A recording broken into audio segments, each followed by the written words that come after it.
Good morning! Yon, today na ang kumpisal dito sa high school, Bitlatan. At napakaagat ko. At first time ko din ipinasok ang aking kotse dito sa loob ng school. Kasi sarado na yung chapel na pinagpaparkingan ko.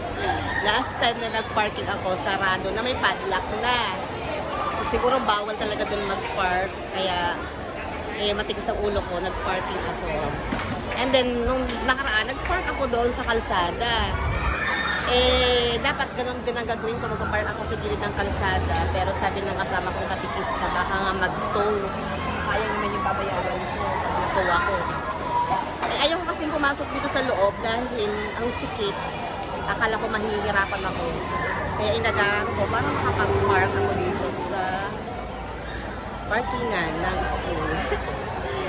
At hindi pa magsisimula maaga pa, kaya dito lang ako, inabangan ko si Father at yung mga bata na i-assist ko si Father, i-guide ko kung saan yung room ng pagkukumpisalan.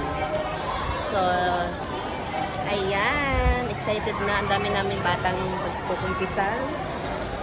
Ngayon, hindi ko alam kung anong oras matatapos ang aming kumpisalan. Yun lang ang ating first video for today. Ito yung confession room. Andito si Father. Ito yung mga batang mga grade 4 nakapila. At ito yung prayer room. Prayer area after magkumpisal. At ito yung mga pila ng high school. Yan. And then dito, mababa, ang dami nila, nakapila sila dito. Ang dami, oh. Yan yung mga bata mangungumpisa.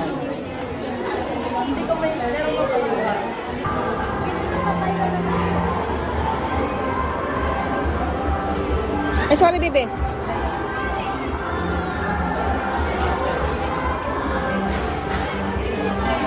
Ayan si Donya Angie. Bisig-bisig. Init na init. Ang daming estudyante.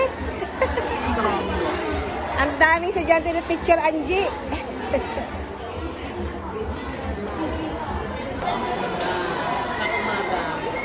Time check, 9 o'clock. So, nakatapos na yung ibang bata. Ang dami pa naming babantayan. Kakain kami, may merienda kami dito. Binigyan ni Sir Noel. So, kakain muna ako, ako'y gutom na rin. Si Father ayaw pang kumain. Kami daw muna ang kakain.